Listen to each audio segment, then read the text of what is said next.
नमस्कार साथियों। बहुत बहुत स्वागत है साई बायोलॉजी क्लासेस में आपका। तो आज आप और हम लोग इस पार्ट में डिसीज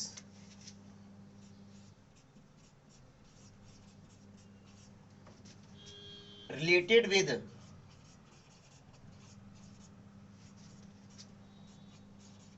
पिट्यूटरी हार्मोन, ठीक है। तो क्या लिख दिया गया? Disease related with pituitary hormone, with. इससे क्या तात्पर्य है भाई? पिट्यूटरी हार्मोन के द्वारा बीमारियां भी होती हैं। बिल्कुल, पिट्यूटरी हार्मोन, पिट्यूटरी ग्लैंड जो हार्मोन सीक्रेट करते हैं उनके द्वारा मुख्य रूप से कुछ डिसीज भी होती है। डिसीज कब होती हैं? दो कंडीशन होती है। यदि नॉर्मल वे में बिल्कुल सही कंडीशन में हार्मोन सीक्रेट होते तो किसी प्रकार की कोई प्रॉब्लम बॉडी को नहीं होती है। लेकिन जब इन ग्लैंड्स के द्वारा हार्मोन का कम सीक्रेशन हो, हार्मोन का स्रावण कम हो या फिर हार्मोन का स्रावण अधिक हो, तो उस दौरान मुख्य रूप से शरीर में कुछ बीमारियां उत्पन्न होती हैं। तो देखिए, इससे क्या मतलब हुआ? यानी दो प्रकार की बीमारियों का अध्ययन करेंगे। हाइपोसीक्रेशन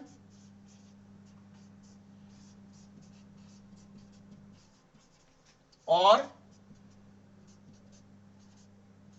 हाइपर सीक्रेशन। हाइपो सीक्रेशन और हाइपर सीक्रेशन। हाइपो को कहा जाता है कम स्रावण और इसको कहा जाता है अधिक श्रावण। इससे क्या रिलेशन हुआ कि जब हार्मोन पिट्यूटरी ग्रंथि के द्वारा सामान्य अवस्था में स्रावित किए जाते, ना ज्यादा हो ना कम हो, तो आपका शरीर जो रहता है बिल्कुल सही रहता है। लेकिन यदि इनकी मात्रा कम स्रावित हो, यानी हाइपोसीक्रेशन हो या फिर हाइपर सीक्रेशन हो, तो उस दौरान कुछ शरीर में एबनॉर्मलिटीज डेवलप होती हैं इनके रिलेटेड फंक्शन से। इनके द्वारा जो फंक्शन किए जाते हैं उनसे मुख्य रूप से क्या होता है, कुछ बीमारियां उत्पन्न होती हैं। तो इनके द्वारा जो हार्मोन सीक्रेट किए जाते हैं उनके जो फंक्शन है वह उसी से रिलेटेड डिसीज मुख्य रूप से होगी। तो कौन कौन से हार्मोन मैंने बच्चों बताए थे, आपको ध्यान होंगे। एबोडेंटली, एबडेंटली जो हार्मोन होता है, जो बहुत अधिक सीक्रेट होता है, वह हार्मोन कौन सा हार्मोन कहलाता है बच्चों? एसटीएच, सोमेटोट्रोपिक। अब मैं इसकी फुल फॉर्म नहीं लिखूंगा, क्यों? क्योंकि आपको मैं बता चुका हूं, आपको मैं मुख्य रूप से सेकंड पार्ट में बता चुका हूं। एसटीएच यानी सोमेटोट्रोपिक हार्मोन, इसी हार्मोन को जीएच कहा जाता है, यानी ग्रोथ हार्मोन। नाम से ही स्पष्ट है, ग्रोथ हार्मोन यानी कि वृद्धि हार्मोन है। क्या? ग्रोथ हार्मोन, ग्रोथ हार्मोन का मतलब है वृद्धि हार्मोन है। यह हार्मोन हमारे शरीर में वृद्धि को नियंत्रण करने का मुख्य रूप से कार्य करता है। तो सबसे पहले क्या लिखा जाएगा? रेगुलेट ऑफ बॉडी ग्रोथ, अर्थात बॉडी की जो, शरीर की जो वृद्धि है उसको नियंत्रित करने का मुख्य रूप से यह कार्य करता है। पहली बात तो आपको यह ध्यान में रखना है। फिर मुख्य रूप से इसका दूसरा फंक्शन क्या हो सकता है? इट्स आल्सो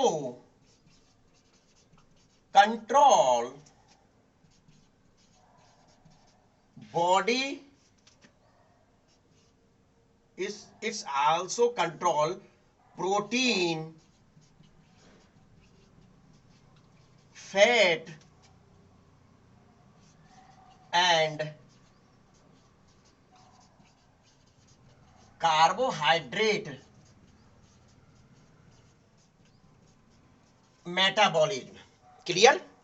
तो क्या मतलब बता? It's control protein, fat, carbohydrate, metabolism, अर्थात प्रोटीन, बसा और कार्बोहाइड्रेट की जो उपापचय क्रियाओं को कंट्रोल करने का भी इसी के द्वारा मुख्य रूप से कार्य किया जाता है। भाई, ग्रोथ हार्मोन के लिए दो चीजों की आवश्यकता पड़ती है। वृद्धि करने के लिए, शरीर की वृद्धि करने के लिए दो चीजों की आवश्यकता पड़ती है। एक तो आपका ग्लूकोज चलो नीचे मैं लिख रहा हूं, बॉडी ग्रोथ के लिए दो चीजों की आवश्यकता पड़ती है बच्चों। एक तो ग्लूकोज की आवश्यकता पड़ती है और दूसरा प्रोटीन की आवश्यकता पड़ती है। यदि प्रोटीन हमारी सेल में सही है तो मुख्य रूप से क्या होगा कि अपने शरीर की ग्रोथ सही ढंग से होगी, एवं ब्लड में ग्लूकोज की मात्रा बिल्कुल सही है तो मुख्य रूप से अपने शरीर की ग्रोथ सही ढंग से मुख्य रूप से होगी। अर्थात ये दो चीजों का होना आवश्यक है। अब जैसे कि मैं मुख्य रूप से बता दूं, क्या अब जैसे बता दिया जाए कि फॉर एग्जांपल ले लूं, ये क्या है, लिवर है, ये क्या है, इसको मैं अलग कलर से बनाऊं क्योंकि ये ब्लड वेसल्स बनाना है ना, अभी मैं बता रहा हूं। ये क्या है, ब्लड वेसल्स है, क्लियर, और ये कोई सेल है। देखिए, तो स्वाभाविक है कि आप और हम लोगों ने फूड को ग्रहण किया, कॉम्प्लेक्स फूड मटेरियल को लिया, उसका एंजाइम्स के माध्यम से मुख्य रूप से क्या हुआ, उसको सिंपल मटेरियल में कन्वर्ट किया गया, यानी डाइजेशन प्रोसेस हुई। तो जिसके फलस्वरूप स्टार्च से आप और हम लोगों की बॉडी में मुख्य रूप से क्या बनता है, ग्लूकोज बनता है, यानी ब्लड के माध्यम ब्लड ग्लूकोज बनता है और वह ब्लड के माध्यम से लिवर में स्टोर कर दिया जाता है। एक्सेस ग्लूकोज को लिवर में स्टोर किया जाता है और किस रूप में किया जाता है बच्चों, ग्लाइकोजन के रूप में। लिवर सेल्स में यह ग्लाइकोजन के रूप में मुख्य रूप से स्टोर कर दिया जाता है। अब ब्लड में यदि मुख्य रूप से इस प्लेस पर ब्लड वेसल से, तो इसमें ब्लड है, अब यदि इसमें ग्लूकोज की मात्रा थोड़ी सी भी कम है तो यह ग्लाइकोजन ग्लूकोज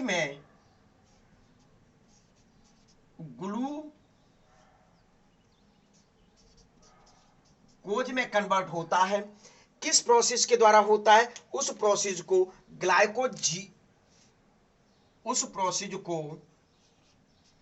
ग्लाइकोजेनेसिस कहते हैं। क्या कहते हैं, ग्लाइकोजेनेसिस के नाम से जाना जाता है। ग्लूकोज को ग्लाइकोजन में कन्वर्ट किया जाता है, उसको ग्लाइकोजेनेसिस कहते हैं। इसको ग्लाइकोजीनोलाइसिस कहते हैं। क्या कहते हैं, ग्लाइकोजीनोलाइसिस, यानी ग्लाइकोजन को तोड़ दिया गया। किस में तोड़ा गया, ग्लूकोज में तोड़ा गया। अब ये ग्लूकोज मुख्य रूप से यहां से इस ब्लड में पहुंच जाता है, ये पहुंच गया, यानी कि इस ब्लड वेसल्स में पाए जाने वाले ब्लड में ग्लूकोज की लेवल बिल्कुल सही ढंग से, तो अपने शरीर की वृद्धि सही ढंग से होती रहेगी। एक चीज ये। अब यदि ग्लाइकोजन समाप्त हो जाए, सपोज दैट कि लिपिड है, लिपिड से भी तो मुख्य रूप से ग्लूकोज को प्राप्त किया जा सकता है।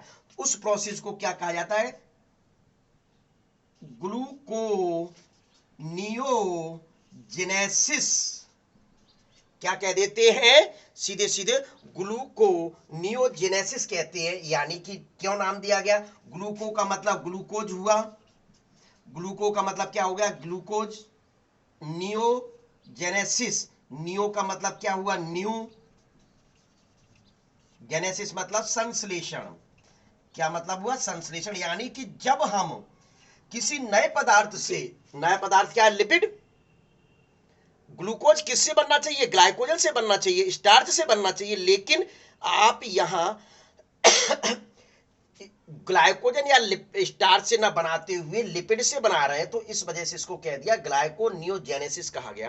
तो ये भी यहां पहुंच गया, ये ग्लूकोज यहां पहुंचा, तो जिसके कारण अपने ब्लड में ग्लूकोज सही मात्रा में बना रहता, वृद्धि होती रहती है। क्लियर, पहली बात। अब यहां क्या पाया जा रहा है, सेल्स में प्रोटीन का संश्लेषण सही मात्रा में होना चाहिए, जिसके कारण सेल्स की ग्रोथ सही ढंग से होती है। तो इस क्रिया को मुख्य रूप से क्या कहा जाता है, प्रोटियोजेनेसिस। प्रोटीन के निर्माण की क्रिया को प्रोटियोजेनेसिस कहा जाता है। अब स्वाभाविक है यहां प्रोटीन भी सही मात्रा में है, इसमें ब्लड में ग्लूकोज भी सही मात्रा में है, अपने शरीर की वृद्धि सही ढंग से होती रहेगी। इफ लेकिन यदि ब्लड में ग्लूकोज की मात्रा कम है, यहां प्रोटीन की मात्रा कम है, तो अपने शरीर की वृद्धि सही ढंग से नहीं होगी।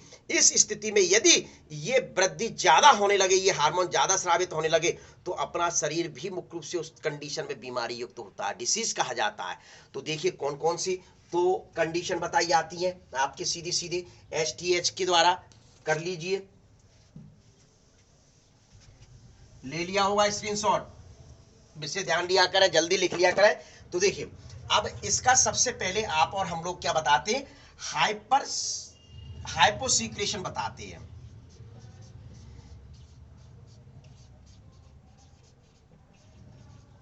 हाइपोसीक्रेशन, हाइपोसीक्रेशन का मतलब क्या होता है, मतलब कम श्रावण हो एसटीएच का, एसटीएच का श्रावण, भाई इस हार्मोन को पढ़ रहे हैं तो हाइपोसीक्रेशन इसी का चलेगा। इस हार्मोन का श्रावण कम हो तो उस दौरान कौन सी बीमारी होगी, सबसे पहली ड्वार्फिज्म। कौन सी बीमारी होगी, ड्वार्फिज्म यानी बौनापन। आपने देखा होगा कुछ बच्चे बौने रह जाते हैं, कुछ बच्चे मुख्य रूप से बौने रह जाते हैं, वहीं के वहीं मुख्य रूप से बौने हो जाते हैं, तो उस बीमारी को ड्वार्फिज्म या बौनापन के नाम से जाना जाता है। उस बीमारी को ड्वार्फिज्म या बौनापन के नाम से जाना जाता है। ये इस कंडीशन में चाइल्डहुड स्टेज में जब ये हार्मोन स्रावित कम होता है, चाइल्डहुड स्टेज में यानी कि शुरुआत में ही जब ये हार्मोन कम स्रावित होता है, तो उसके कारण मुख्य रूप से इसका शरीर छोटा रह जाता है, इसका शरीर छोटा मुख्य रूप से रह जाता है। तो पहली बात। अब यदि यंग वंश में, क्या यंग वंश में ये हार्मोन कम स्रावित हो, यंग वंश में ये हार्मोन कम स्रावित हो, तो उस दौरान मुख्य रूप से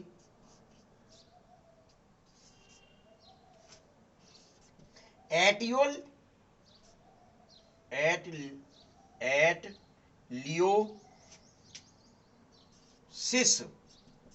क्या एटलियोसिस बीमारी मुख्य रूप से हो जाती है। उस बीमारी में मुख्य रूप से क्या, ऐसे व्यक्ति को क्या कहते हैं, मिगेट कहते हैं। ऐसे व्यक्ति को क्या कहा जाता है, मिगेट के नाम से मुख्य रूप से जाना जाता है। ये सबसे पहली बात तो मुख्य रूप से ये मान लीजिए। एक बीमारी होती है पिट्यूटरी मिक्सोडीमा। भाई ये क्या बीमारी है, मतलब ये कहा जाए रिड्यूस्ड टिश्यू और जिसके कारण बॉडी दुर्बल पड़ जाती है।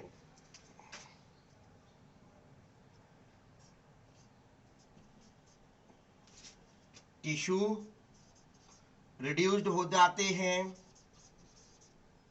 जब टिश्यू रिड्यूस्ड होंगे तो बॉडी कैसी होगी, बॉडी दुर्बल हो जाती, पतला पतला व्यक्ति होने लगता है। तो पहली बात तो मुख्य रूप से ये। दूसरी चीज मुख्य रूप से क्या होगा, reduced genital organ, reduced genital organ, fertility भी कम हो जाएगी। रिड्यूस्ड,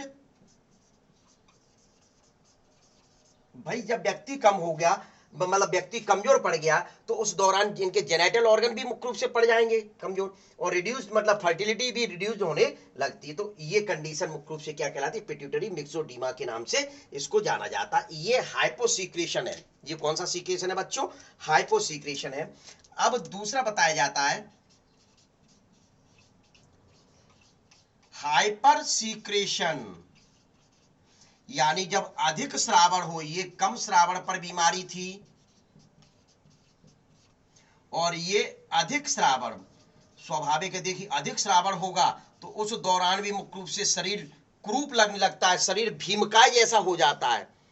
ये चेहरे पर, चेहरा जो है ना अपना गोरिल्ला जो जैसा दिखाई देने लगता है। चेहरे की ये जो जॉ वगैरह, ये चिक वगैरह, इन पे हड्डियां बाहर निकलने लगती हैं। तो चेहरा कैसा दिखाई देने लगता है? क्रूप दिखाई देने लगता है। चेहरा कैसा दिखाई देने लगता है? क्रूप चेहरा दिखाई देने लगता है। तो कौन कौन सी बीमारी होती है? सबसे पहली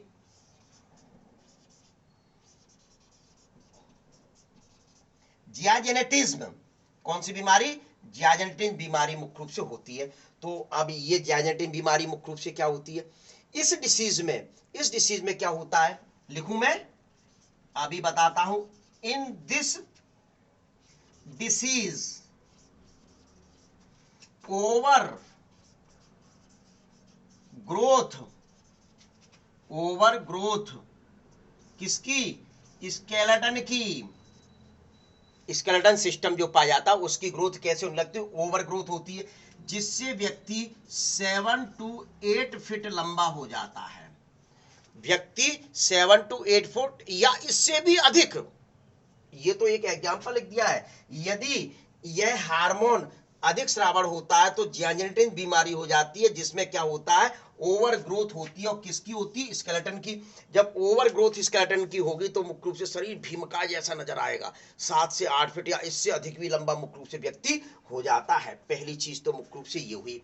ये लेकिन विशेष ध्यान रखें, चाइल्डहुड स्टेज में होगा। ये नहीं है कि अब मेरी उम्र हो गई है 45 साल, अब ये हार्मोन अधिक श्रावण होने लगे, अब ये हार्मोन अधिक श्रावण होने लगे तो मैं 7-8 फीट का हो जाऊं, ऐसा नहीं होगा।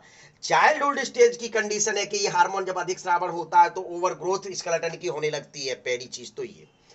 दूसरी चीज मुख्य रूप से क्या बताया जाता है? दूसरी चीज क्या बताया जाता है? एक्रोमेगैली एक बीमारी। दूसरी बीमारी Acro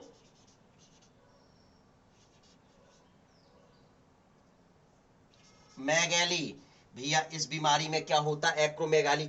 in this disease over growth of the bones of the hands. लिख लीजिए, जगह है, देखिए। इन दिस डिसीज यानी इस बीमारी में, in this disease over growth of the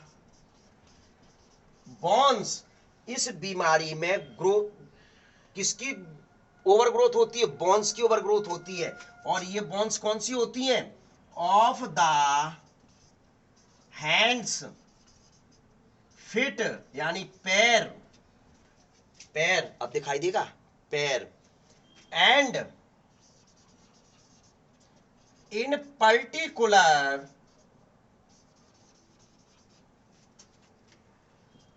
in jaw यानी जबड़ा, मतलब व्यक्तिगत रूप से जबड़ा, चिक्स एंड फेस। फेस की हड्डियां उभरी उभरी नजर आने लगती है। यदि एडल्ट में मुख्य रूप से ये बीमारी होती है तो उस दौरान ओवर ग्रोथ किसका होता है? हाथों की हड्डियों का ओवर ग्रोथ होने लगता है, फिट की हड्डियों का ओवर ग्रोथ होने लगता है, और इधर वर्टिब्रल कॉलम की हड्डियों का ओवर ग्रोथ होने लगता है। एवं जॉ, विशेष तौर पर बताएगा particular jaw, cheeks and face, चेहरे की जो हड्डियां होती हैं वह निकली नजर आने लगती है, इनकी ओवर ग्रोथ होने लगती है, जिसके कारण चेहरा गोरिल्ला जैसा नजर आने लगता है। चेहरा कैसा नजर आता है? गोरिल्ला जैसा मुख्य रूप से नजर आता है। ऐसी शरीर, चेहरा क्रूप नजर होने लगता है। जरा 1 मिनट रुके, जरा मैं थोड़ी इसकी व्यवस्था कर दूं। चलिए,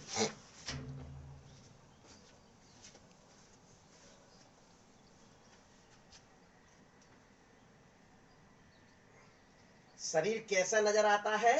शरीर, चेहरा क्रूप नजर आता है। यानी क्रूप से तात्पर्य है कि गोरिल्ला का चेहरा देखा हो, गोरिल्ला के चेहरे की हड्डियां उभरी उभरी नजर होती है, दिखाई देती है, तो वहां मुख्य रूप से चेहरा क्रूप दिखाई देने लगता है। वर्टिब्रल कॉलम के झुक जाने से, जब वर्टिब्रल कॉलम लंबा होगा तो कॉलम झुकेगा। क्या? वर्टिब्रल कॉलम के झुक जाने से कुबड़ा निकलने लगता है। क्या? कुबड़ा निकलने लगता है। जिस बीमारी को, जिसे कुबड़े निकलने को क्या कहते हैं? काइफोसिस। कुबड़ा निकलने को यहां मैं कहीं लिखे देता हूं। कुबड़ा जो निकलता है उसको क्या कहते हैं? काइफोसिस के नाम से जानते हैं। किसके नाम से जानते हैं? काइफोसिस के नाम से जाना जाता है। तो भैया मैंने क्या बताया? एसटीएच के दौरान मुख्य रूप से एक तो ये कंडीशन होती है हाइपोसीक्रेशन जब होगा, दूसरी कंडीशन ये होगा तो कौन कौन सी बीमारी होगी, हाइपोसीक्रेशन जब कम श्रावण होगा तो शरीर बौना रह जाएगा, लेकिन बच्चों में ये हार्मोन जब श्रावण कम होता है तो मुख्य रूप से बच्चा बौना हो जाता है। यंग वंश में मुख्य रूप से होता है तो ये एटियोलेसिस यानी मिगेट कहा जाता है। ऐसे व्यक्तियों को जो बौने रह जाते हैं, ऐसे व्यक्तियों को क्या कहते हैं, मिगेट कहा जाता है। क्या कहा जाता है, मिगेट कहा जाता है। इस स्थिति में मुख्य रूप से शरीर कैसा दुर्बल हो जाता है, ऊतक क्षय होने लगते हैं। पिट्यूटरी मिक्सोइडिमा यानी कि टिश्यू रिड्यूस्ड, बॉडी दुर्बल हो जाती है, reduce genital organ and reduce fertility, fertility भी मुख्य रूप से कम हो जाती है। तो ये चीज, अब अधिक श्रावण होता है तो जैंजिनेटिस यानी कि मुख्य रूप से क्या होता है कि शरीर का जो है वह बच्चों में यदि ये हार्मोन अधिक श्रावण होगा तो उस दौरान बच्चे अत्यधिक शरीर के लंबे हो जाएंगे। भीम देखा था महाभारत में जो भीम था इस प्रकार के शरीर के लंबा वाला हो जाता है, हष्ट पुष्ट बहुत ज्यादा, 7 से 8 फीट, इससे भी अधिक लंबाई मुख्य रूप से हो जाती है चाइल्डहुड में। लेकिन विशेष ध्यान रखें। फिर एक्रोमेगैली, एक्रोमेगैली में मुख्य रूप से क्या होता है, ओवर ग्रोथ जब होता है तो हैंड की बोन्स का होगा, फिट की बोन्स का होगा, विशेष तौर पर चेहरे की जो बोन्स होती हैं, विशेष तौर पर चेहरे की जो बोन्स होती हैं उनका जॉ है या चिक्स की है या मतलब फेस की हड्डियां हैं तो वो ओवर ग्रोथ होने लगती है, जिससे ये बाहर निकली नजर आने लगती है, यानी गोरिल्ला जैसी नजर आती हैं। तो उसको क्या कहते हैं, उसको बीमारी को एक्रोमेगैली कहा जाता है। क्या कहा जाता है, एक्रोमेगैली के नाम से जाना जाता है। ऐसे व्यक्ति जो रहते हैं वह क्रूप दिखाई देते हैं, उनका चेहरा क्रूप दिखाई देता है। तो ये चीज मुख्य रूप से आपका क्या STH होता है। तो ले लीजिए एक स्क्रीनशॉट।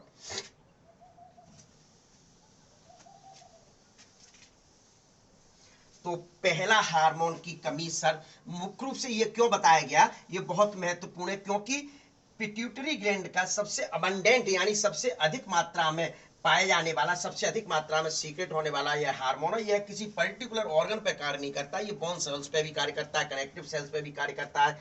क्या कनेक्टिव सेल्स पे भी कार्य करता है, आपकी स्केलेटन टिश्यू पे भी मुख्य रूप से कार्य करता है, सभी पर कार्य करता है, इस वजह से सबसे अधिक पाया जाता है। अब इसका दूसरा हार्मोन जो बीमारी पैदा होती है महत्वपूर्ण, मैं सिर्फ वही बताऊंगा।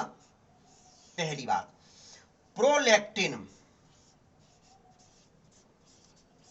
अब यहां आपको यह पता होना चाहिए कि प्रोलैक्टिन का फंक्शन क्या है।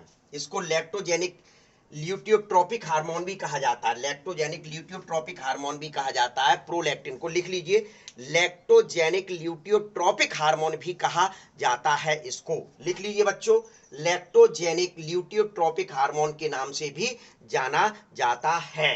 ठीक है, पहली बात ये क्या फंक्शन करता है, it's stimulate production of milk, it's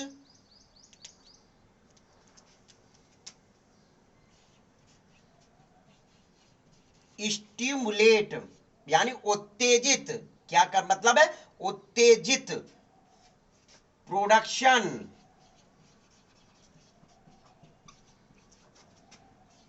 of milk. कहां करेगा, कहां करेगा मिल्क का प्रोडक्शन का, इन द मेमरी ग्लैंड। कहां करेगा, मेमरी ग्लैंड यानी स्तन ग्रंथियों में ये मिल्क का प्रोडक्शन करता है। काय का प्रोडक्शन करता है, मिल्क का प्रोडक्शन करता है, ये विशेष ध्यान रखना है। अब सपोज दैट अब क्या हो, इस हार्मोन का श्रावण मुख्य रूप से कम होने लगे, अधिक होने लगे, या हाइपो बता दे पहले, चलिए हाइपो बता रहे हैं, पीछे भी हाइपो बताया था तो यहां वही चलेगा। देखिए इस का श्रावण कम हो, इसका श्रावण मुख्य रूप से कम हो तो क्या होगा, size of mammary gland, mammary gland is reduced, mammary gland का साइज कैसा हो जाता है, रिड्यूस्ड हो जाता है, इसकी स्याही थोड़ी कम होने लगी है।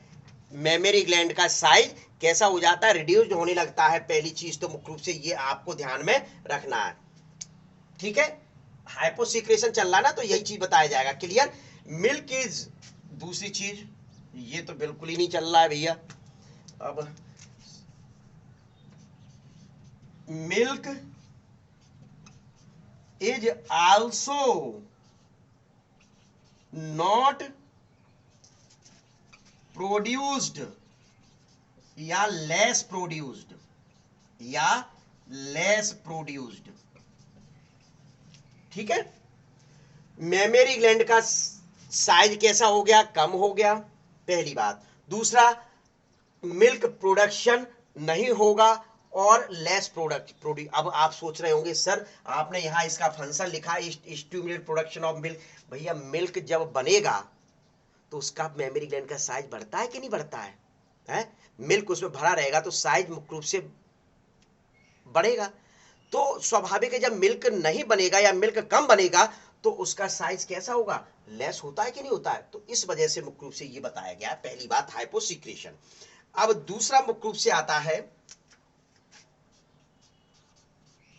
बीमारी हाइपर सीक्रेशन के फलस्वरूप कौन सी कंडीशन होती है, सुन लीजिए। इसका उल्टा कर दीजिए, इसका उल्टा कर दीजिए तो क्या लिख दें, मोर milk is produced in memory gland. Memory gland या स्तन ग्रंथियों में दूध अधिक बनता है। मोर milk is produced in memory gland, स्तन ग्रंथियों में दूध अधिक बनता है। पहली चीज तो मुख्य रूप से ये ध्यान में रखना, जब अधिक स्रावन होगा तो दूध अधिक बनेगा। तो स्वाभाविक है जब दूध अधिक बनेगा तो साइज कैसा हो जाएगा,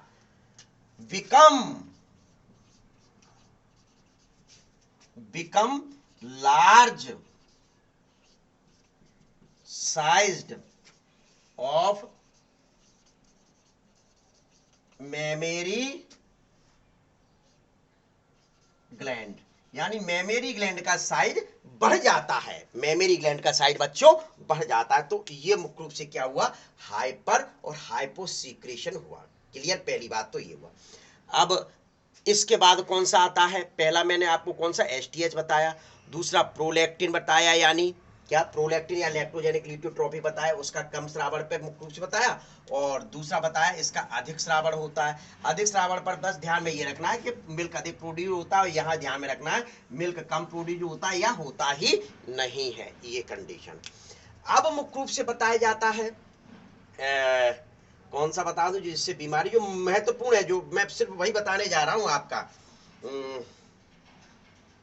चलिए, गोनेडोट्रोपिन, यहां लिखूं गोनेडोट्रोफिन्स या ट्रॉफिक भी कह सकते हैं, जिससे ध्यान रखना गोनेडोट्रोपिन या ट्रॉफिक भी कहा जा सकता है। यानी गोनेडोट्रोपिक क्या मतलब हार्मोन हुआ, गोनाड्स दो प्रकार के होते हैं, टेस्टिज होती है और ओवरी होती है। टेस्टिज से मुख्य रूप से एक हार्मोन स्रावित होता है जिसको टेस्टोस्टेरोन हार्मोन कहा जाता है।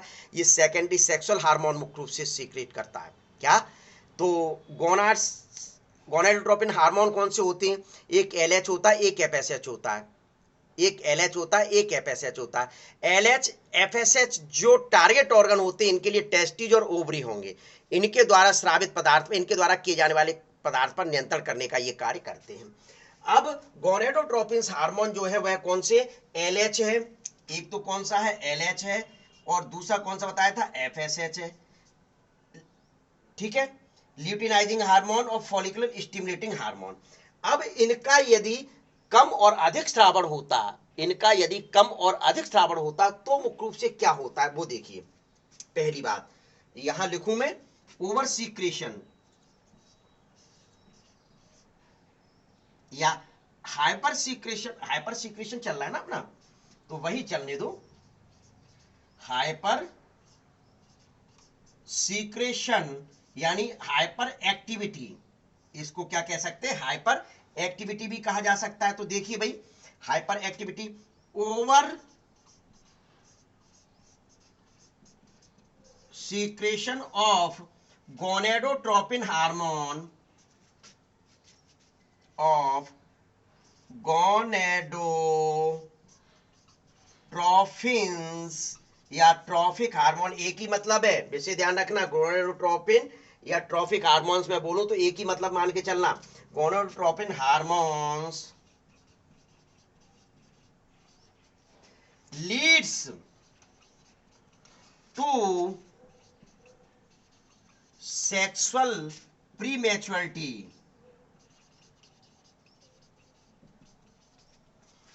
सेक्सुअल प्रीमेच्योरिटी क्या हुआ, यानी ये हार्मोन अधिक स्रावित हो शुरुआत में, तो बच्चों में पहले से ही, उस उम्र से पहले से ही सेक्सुअल मैच्योरिटी आ जाती है। जिस उम्र में इनको मैच्योर होना होता है उस उम्र से पहले ही इनमें मैच्योरिटी आ जाती है। तो ये अधिक श्रावण होने पर मुख्य रूप से कंडीशन उत्पन्न होती है एलएच और ये लीजिए पहला ये हुआ क्लियर। अब दूसरा क्या आता है, यही लिख दूं मैं, अभी जगह है अपने पास।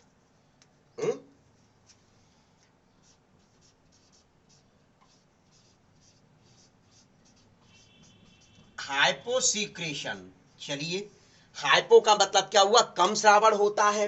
क्या कम श्रावण होता है तो उस दौरान क्या कंडीशन होती है, तो पहले इन फीमेल का मैं बता रहा हूं, मतलब फीमेल में मुख्य रूप से ये कम श्रावण हो तो उस दौरान मुख्य रूप से क्या कंडीशन उत्पन्न होगी। तो लिखिए, हाँ आज तो एटमॉस्फेयर में बहुत गर्माहट है, बहुत गर्मी पड़ रही है मुख्य रूप से।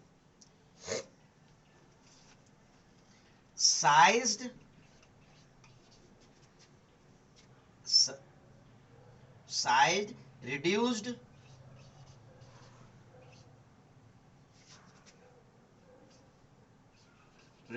Of ovary. ओवरी का साइज कैसा हो जाता है, रिड्यूस हो जाता है, पहली बात। दूसरा, फीमेल में क्या होगा, क्या पाए जाते हैं, फॉलिकल्स। क्या पाया, फॉलिकल्स आर डिस्ट्रॉयड। फॉलिकल कैसे हो जाते, नष्ट हो जाते हैं। और uterus and vagina, uterus and vagina are also deformed. Also deform, यानी कि सुन लीजिए क्या कहानी है। इन फीमेल में साइज रिड्यूस हो जाता है ओवरी का, फॉलिकल्स डिस्ट्रॉय नष्ट हो जाते हैं, और यूटेरस और वेजाइना डिफॉर्म्ड हो जाते हैं। यूटेरस और वेजाइना क्या हो जाते हैं, डिफॉर्म्ड हो जाते हैं। ये विषय ध्यान रखना, ठीक है। अब मुख्य रूप से क्या बताया जाए, ये फीमेल है, अभी जगह है, जगह दिखाई दे रही है कि देखिए, इन मेल्स में क्या स्थिति होगी, नर में मुख्य रूप से ये हार्मोन कम साबित हो तो क्या कंडीशन होगी, collapse of sexual reproductive system, collapse of sexual reproductive,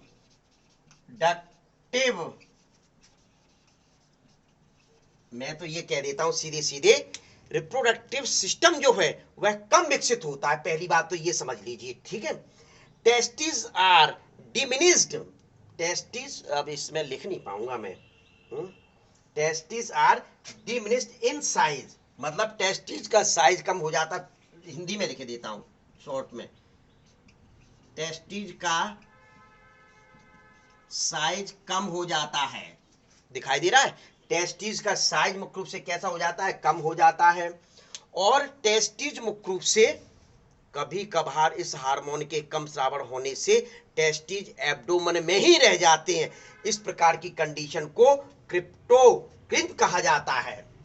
testis का एब्डोमेन में रहना, इस हार्मोन के कम श्रावण पर टेस्टिस का एब्डोमेन में रहना क्रिप्टोक्रिट कहलाता है। क्या कहलाता है, ऐसे बीमारी को क्रिप्टोक्रिज्म कहा जाता है, तथा ऐसे मेल जिनकी टेस्टिस एब्डोमेन में ही रह जाती है इनको क्रिप्टोक्रिड कहा जाता है। क्या कहा जाता है, मैं यहां लिख रहा हूं,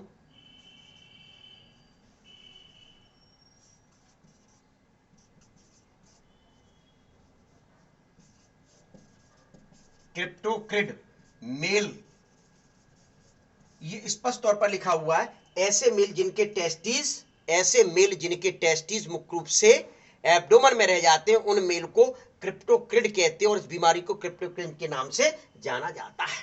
तो ये मुख्य रूप से आपके क्या हुए, प्रोलैक्टिन और गोनेडोट्रोपिन हार्मोन्स, प्रोलैक्टिन और गोनेडोट्रोपिन हार्मोन, ये तो मुख्य रूप से आप तैयार कर लें। विशेष तौर पर मैं मतलब पिट्यूटरी ग्लैंड के जो एंटीरियर लोब से द्वारा स्रावित हार्मोन थे उनको तैयार कर लें। अब आता है पोस्टीरियर हार्मोन के द्वारा, पोस्टीरियर लोब के द्वारा या न्यूरो हाइपोफाइसिस के द्वारा जो हार्मोन दो बताए थे मैंने, एडीएच और वेसोप्रेसिन, एडीएच या वेसोप्रेसिन, और दूसरा ऑक्सीटोसिन या पिटोसिन हार्मोन जो स्रावित होते हैं उन पे क्या होता है, तो वो कंडीशन और देख लीजिए एक बार। वैसे मैं बता चुका हूं उसमें, वही की वही बीमारियां मैंने बता दी थी। ओम साई नमो नमः, शिरडी साई नमो नमः, जय जय साई नमो नमः, सद्गुरु साई नमो नमः। चलिए, तो अब मुख्य रूप से क्या बताया जाता है, पोस्टीरियर लोब के जो हार्मोन होते हैं, कौन से हार्मोन थे, दो हार्मोन थे बच्चों। कितने हार्मोन थे, दो हार्मोन थे। पहला हार्मोन मुख्य रूप से कौन सा था, वेसोप्रेसिन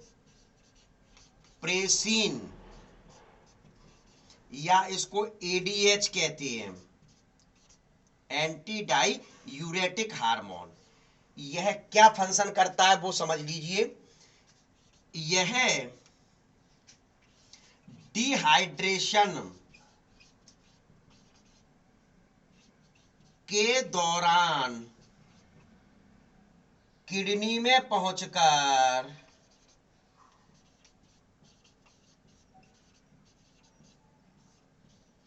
वाटर का एब्जॉर्प्शन करता है, यानी वाटर का अधिक एब्जॉर्प्शन किया जाता है इस हार्मोन के द्वारा। इस वजह से इसको एंटी डायूरेटिक कहा जाता है। एंटी डायूरेटिक जो पदार्थ होते हैं, मतलब डायूरेटिक्स पदार्थ जो होते हैं, यानी डायूरेसिस, अत्यधिक पानी का बाहर निकलना डायूरेसिस कहलाता है। क्या कहलाता है, डायूरेसिस। तो डायूरेसिस बीमारी से यदि बचना है तो मुख्य रूप से क्या किया जाता है कि आपके ये जो हार्मोन है, ये जो हार्मोन है वह अधिक स्रावित होगा, तो जिसके फलस्वरूप मुख्य रूप से क्या होगा कि पानी किडनी में अत्यधिक अवशोषित किया जाएगा। किडनी में की ट्यूब्यूल्स द्वारा पानी, नेफ्रॉन्स की ट्यूब्यूल्स द्वारा पानी को अत्यधिक अवशोषित किया जाएगा, जिसके कारण पानी शरीर से बाहर नहीं निकलेगा और डिहाइड्रेशन नहीं होगा। ऐसे पदार्थ जो मुख्य रूप से मूत्र की मात्रा को बढ़ाते अर्थात डायूरेसिस करते हैं, इनको मुख्य रूप से क्या कहा जाता है, एंटी डायूरेटिक का पदार्थ कहा जाता है। जैसे एल्कोहल ले लीजिए, कोक ले लीजिए, कैफीन ले लीजिए, चाय की जो कैफीन होती है, तो ये पदार्थ एंटी डायूरेटिक कहलाते हैं। जब चाय अधिक पीते हैं तो मुख्य रूप से यूरिन भी अधिक जाना पड़ता है, तो ये विशेष ध्यान में रखना है। तो ये इनके द्वारा ये कार्य किया जाता है। इधर ये बीपी को भी इंक्रीज करती है। बीपी को इंक्रीज कैसे करते हैं, ये जो वेसोप्रेसिन नाम जो दिया गया वो इसी आधार पर नाम दिया गया कि ब्लड वेसल्स को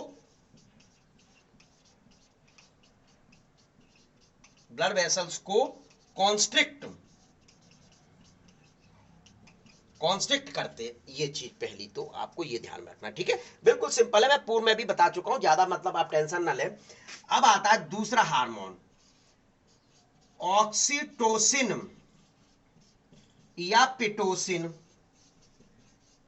ऑक्सीटोसिन और पिटोसिन का क्या फंक्शन होता है, इनका जो फंक्शन होता है वह है स्मूथ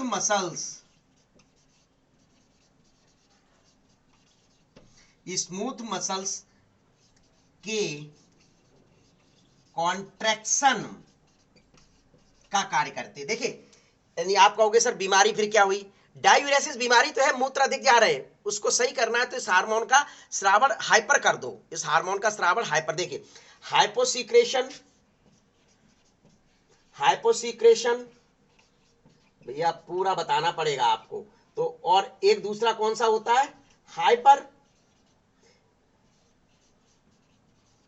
जो जब कम श्रावण होगा तो मुख्य रूप से क्या होगा, पानी अपने शरीर से अधिक निकलेगा, पानी अपने शरीर से अधिक निकलेगा और बीपी बहुत कम हो जाएगा। पहली बात ये, अधिक श्रावण होगा तो मुख्य रूप से जो डिहाइड्रेशन हुआ है, शरीर में पानी की कमी है और डिहाइड्रेशन यानी शरीर में पानी की कमी मतलब डिहाइड्रेशन, तो उस दौरान ये किडनी में इसकी मात्रा अधिक श्रावण होने पहुंच गई, यहां से पिट्यूटरी ग्लैंड से बनकर वहां पहुंच गई, तो मुख्य रूप से क्या करेगा ये, उस दौरान मुख्य रूप से यह पानी को अधिक अवशोषित करेगा और अपनी स्थिति को सही ला देगा, जिस कारण मुख्य रूप से, और दूसरा ब्लड वेसल्स को कॉन्स्ट्रिक्ट करता है, जिसके कारण बीपी इंक्रीज हो जाता है, बढ़ जाता है, नॉर्मल हो जाता है। ये आपको ध्यान में रखना, हाइपर और हाइपोसिक्रेशन।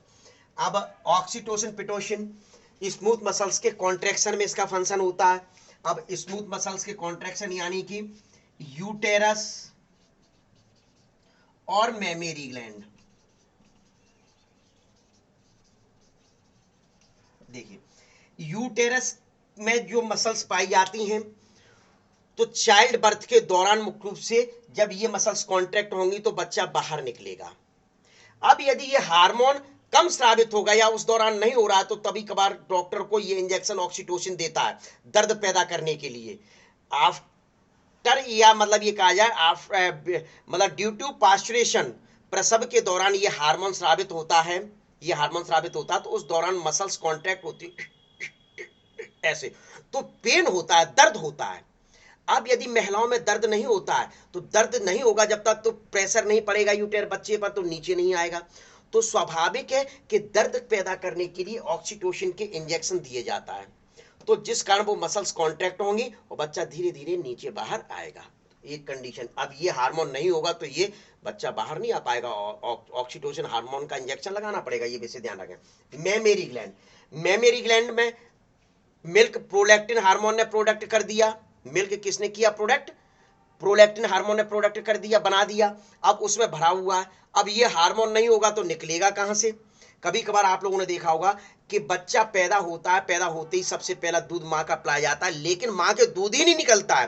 क्यों नहीं निकलता, क्योंकि ये हार्मोन स्रावित नहीं हो रहा, बच्चा तो ऑपरेशन से बाहर निकाल लिए गए, बच्चा तो ऑपरेशन से बाहर निकाल लिए गए, लेकिन मुख्य रूप से ये हार्मोन जब नहीं बना तो मेमरी ग्लैंड स्टिमुलेट नहीं होंगी, मेमरी ग्लैंड स्टिमुलेट, दूध भरा हुआ है, उनको बाहर निकालने के लिए स्टिमुलेट नहीं होंगी, तो स्वाभाविक है कि ये एक प्रकार से बीमारी ही है, ये हाइपोसिक्रेशन के फलस्वरूप मुख्य रूप से ये कंडीशन होती है, यानी मिल्क इजेक्शन नहीं होगा, मिल्क का इजेक्शन नहीं होगा, ये विषय ध्यान रखना। मेमरी स्मूथ मसल्स के कौन है मेमरी, तो मिल्क इजेक्शन के लिए यहां मैं लिखे दे रहा हूं मिल्क इजेक्शन के लिए, यानी कि दूसरी भाषा में सीक्रेशन के लिए, मिल्क इजेक्शन और सीक्रेशन, ठीक है। तो ये मुख्य रूप से है, इनके द्वारा कुछ बीमारियां होती है, यदि ये कम मात्रा में साबित होगा तो मिल्क सीक्रेट नहीं होगा, और ना ही बच्चा यदि गर्भ में है तो वो बाहर निकलेगा, ठीक है। तो इंजेक्शन लगा दो या ऑपरेशन कर दो, दो कंडीशन करोगे तब ये स्थिति होगी। ऑपरेशन कर दिया तो मुख्य रूप से क्या होगा कि मिल्क सीक्रेट नहीं हो पाएगा, यानी मिल्क बाहर नहीं आ पाएगा, बंद हो गया, मिल्क बाहर नहीं आ पाएगा, या मिल्क बाहर नहीं आ पाएगा तो मुख्य रूप से क्या कंडीशन होगी, सीधे सीधे बच्चे को बाहरी पदार्थ देना पड़ेगा। प्रोलैक्टिन हार्मोन भी कम स्रावित हुआ तो मिल्क नहीं बनेगा, ये विषय ध्यान रखना। कभी कभार प्रोलैक्टिन ये तो बन रहा है, लेकिन प्रोलैक्टिन नहीं बना तो मिल्क नहीं बना, मिल्क नहीं बनेगा तो बाहर कहां से निकलेगा, ये भले ही पाया जा रहा है, ठीक। तो ये मुख्य रूप से आपका क्या है, कुछ पिट्यूटरी ग्लैंड से रिलेटेड डिसीज थी कि पिट्यूटरी ग्लैंड के द्वारा जो हार्मोन स्रावित किए जाते हैं, उन हार्मोन के द्वारा कम या अधिक स्रावण पर कौन कौन सी बीमारियां शरीर में हो सकती हैं, ठीक है। अब इसके बाद आप और हम लोग पढ़ेंगे थायराइड ग्लैंड, ठीक है। तो इसका स्क्रीनशॉट ले लीजिए जरा।